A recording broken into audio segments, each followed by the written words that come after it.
5, 4, 3, 2, 1, 0.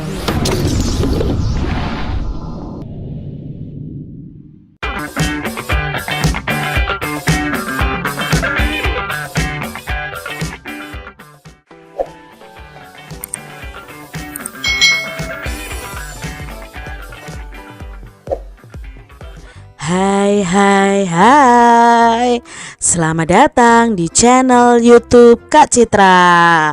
Apa kabar nih adik-adik semuanya? Kak Citra berharap kalian dalam keadaan yang baik, sehat, dan siap untuk belajar ya. Hari ini kita akan belajar bersama-sama untuk mata pelajaran tematik kelas 6. Kita belajar di tema 4, globalisasi, subtema 2, globalisasi dan manfaatnya, pembelajaran yang ketiga. Mari adik-adik kita belajar dengan penuh semangat. Pencak silat adalah warisan budaya Nusantara yang telah mendunia. Globalisasi telah membawa manfaat sehingga pencak silat sebagai ilmu bela diri tradisional Indonesia dapat dikenal di mancanegara.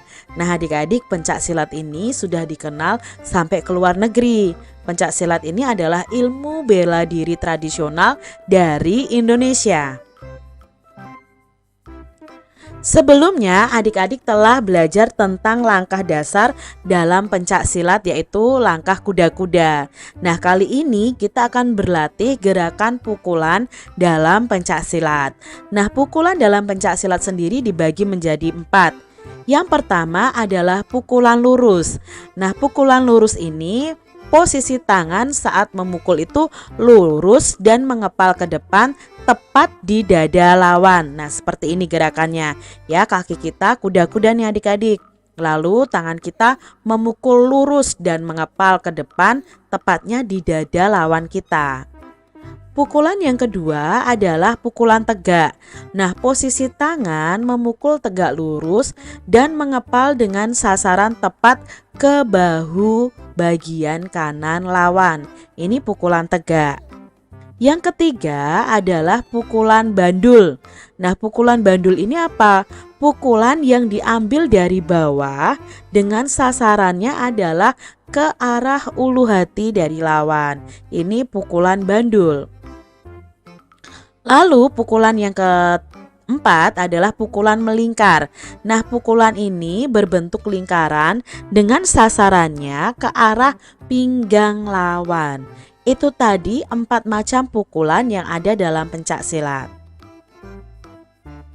Nah sekarang kita akan berlatih cara menangkis pukulan-pukulan tadi. Tadi ada 4 pukulan, jadi kita juga akan belajar menangkisnya 4 pukulan tadi adik-adik. Nah pertama kalau kita menangkis tangkisan dalam. Nah tangkisan ini itu merupakan gerakan tangkisan dari luar ke dalam sejajar dengan bahu kita. Nah seperti ini gerakannya. Lalu ada tangkisan luar. Nah tangkisan luar ini merupakan kebalikan dari tangkisan dalam, yaitu tangkisan dari dalam keluar sejajar dengan bahu. Berikutnya ada tangkisan atas. Nah tangkisan atas ini tangkisan dari bawah ke atas, berfungsi untuk melindungi kepala kita dari serangan lawan. Berikutnya adalah tangkisan bawah. Nah tangkisan bawah seperti ini gerakannya, itu tangkisan dari atas ke bawah.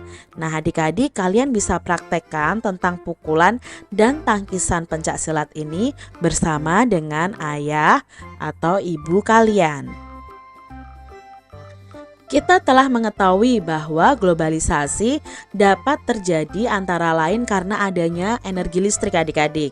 Coba sekarang amati peralatan yang menggunakan energi listrik di sekitarmu. Terbayangkankah olehmu jika energi listrik itu habis dan tidak dapat diperbaharui? Ayo kita belajar bagaimana caranya menghemat energi listrik. Adik-adik perhatikan gambar ini. Ini adalah gambar rumah yang menggunakan energi listrik. Kalian lihat di sini ya, ada beberapa ruangan, misalnya ada ruang tamu atau ruang keluarga, dapur, kamar mandi, ruang kerja, tempat tidur ya. Di sini semua listriknya menyala di siang hari ya. Apalagi di ruang tamu ini atau di ruang keluarga semua menyala tanpa ada orang yang misalnya yang nonton televisi ya, semua orang sibuk di tempatnya masing-masing, tapi di sini kosong dan listriknya dinyalakan semua. Nah, ini merupakan suatu keborosan dalam menggunakan energi listrik. Apa peran energi listrik di era globalisasi saat ini? Nah, peran energi listrik itu listrik mendukung perkembangan teknologi di era globalisasi, karena segala aktivitas manusia itu terbantu oleh adanya teknologi seperti adanya peralatan listrik atau peralatan elektronik. Jadi energi listrik itu sangat berperan di era globalisasi ini. Mana ruangan yang boros listriknya adik-adik dari gambar ini? Ya, yang boros listrik adalah yang ruang keluarga, karena tidak ada orang di situ ya. Ruang keluarganya semua alat elektroniknya menyala. Nah, ini juga di tempat tidur atau di ruang tidur ya, semua lampunya dinyalakan, padahal ini di siang hari. Ya, kita harus tahu bagaimana sih menghemat energi listrik dari rumah kita masing-masing. Menurutmu apa dampak sikap hidup boros listrik bagi warga sekolah? Nah, kalau kalian sekolah adik-adik, kalau kalian terlalu boros listriknya, apa dampaknya? Ya, dampaknya sekolah akan membayar biaya listrik itu lebih banyak. Dan kalau kalian sekolah di sekolah swasta, otomatis SPP bulanan siswa juga akan naik. Tapi kalau kalian sekolah di SD yang negeri, otomatis sekolah akan menanggung biaya listrik itu lebih banyak adik-adik. Mengapa kita perlu menerapkan sikap hidup hemat listrik? Ya, karena sebagian besar dari pusat pembangkit listrik itu menggunakan bahan bakar yang tidak dapat diperbaharui, seperti batu bara dan gas yang akan cepat habis. Nah, selain itu, penggunaan listrik yang berlebihan itu bisa menyebabkan pemanasan global. Nah, contoh sikap saya untuk menghemat energi listrik adalah mematikan lampu ketika tidak dibutuhkan, menghidupkan keran air seperlunya, dan mematikan kipas angin jika tidak digunakan. Itu sikap-sikap yang bisa kita lakukan untuk menghemat energi listrik. Nah, bacalah teks eksplanasi berikut ini. Nah, di sini ada teks eksplanasi yang berjudul "Mengapa harus hemat listrik?" Nah, hampir semua kegiatan manusia di era globalisasi ini membutuhkan energi listrik. Mulai dari kegiatan rumah tangga, perkantoran, pertokoan, pabrik atau industri, bahkan aktivitas pribadi pun memerlukan tenaga listrik. Tanpa listrik, kita tidak bisa bayangkan bagaimana jadinya kehidupan manusia di masa kini dan di masa yang akan datang. Namun, di balik manfaatnya, energi listrik ini ternyata juga memiliki dampak negatif bagi kehidupan di bumi jika kita menggunakannya secara berlebihan, adik-adik. Dampak dari pemborosan energi sebenarnya sudah kita rasakan dengan meningkatnya suhu bumi atau yang biasa disebut dengan pemanasan global. Nah, meningkatnya suhu bumi antara lain disebabkan oleh gas buangan dari produk elektronik seperti AC dan kulkas ternyata. Nah, serta gas hasil dari pembakaran kendaraan bermotor. Kondisi tersebut diperparah dengan semakin berkurangnya lahan hijau yang berfungsi sebagai pencuci udara kotor adik-adik karena banyak penebangan pohon ya adik-adik ya. Nah, pemanasan global akan mengakibatkan cuaca tidak teratur, musim panas yang berkepanjangan hingga berakibat kekeringan di mana-mana. Dan saat ini sedang terjadi ya adik-adik ya. Kemudian mencairnya pegunungan es di belahan bumi utara dan selatan yang akan menenggelamkan sebagian besar daratan. Wah, ngeri sekali ya adik-adik ya.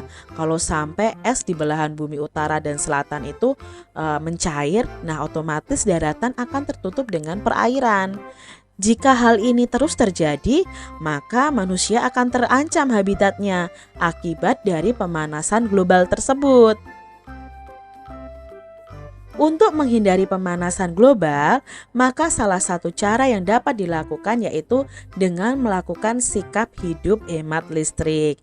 Contoh sederhana yang bisa kita lakukan adalah pilihlah peralatan hemat energi seperti mengganti lampu pijar dengan lampu hemat energi atau lampu LED.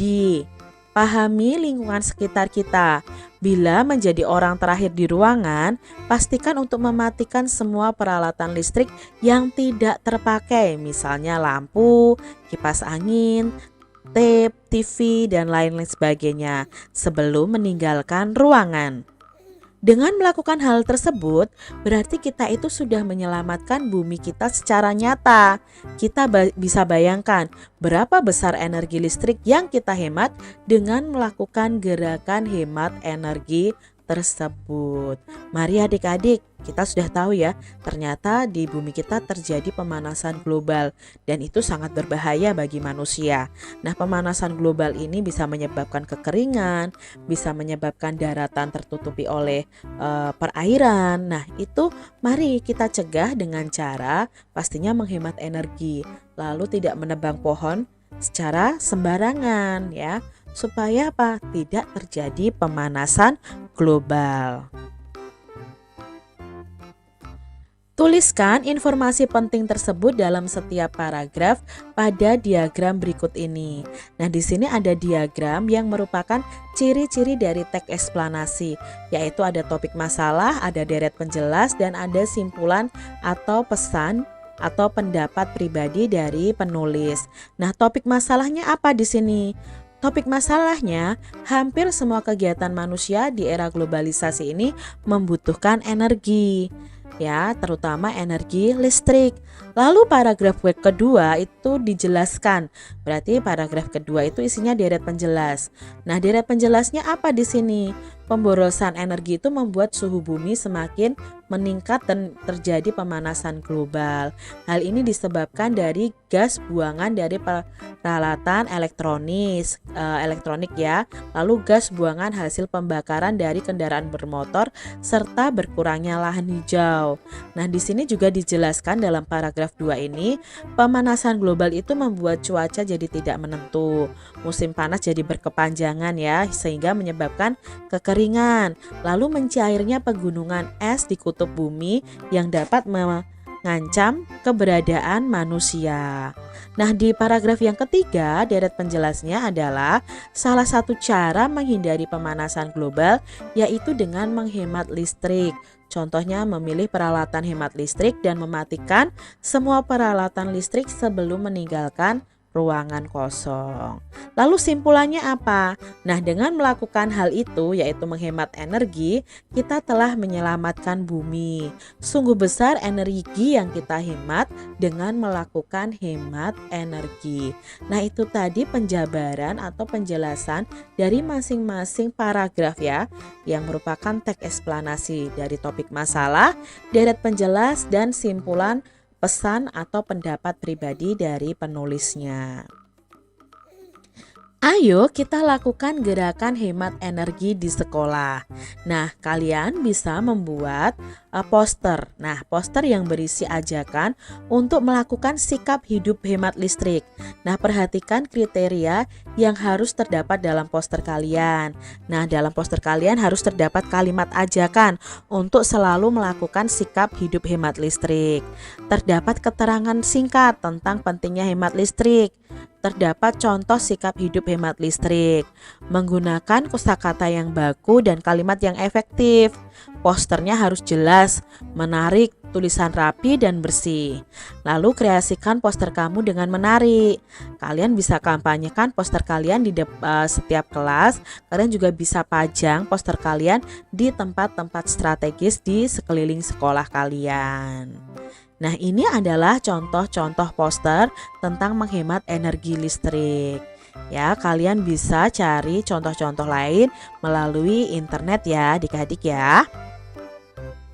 Nah, demikian tadi pembahasan kita di mata pelajaran tematik kelas 6 tema 4 subtema 2 pembelajaran yang ketiga. Semoga video pembelajaran ini bermanfaat ya untuk adik-adik semuanya. Dan sampai jumpa lagi di video pembelajaran Kak Citra selanjutnya. Tuhan memberkati. Jangan lupa tekan tombol subscribe, lalu tekan loncengnya, tekan juga tombol like, lalu share ke media sosial kalian.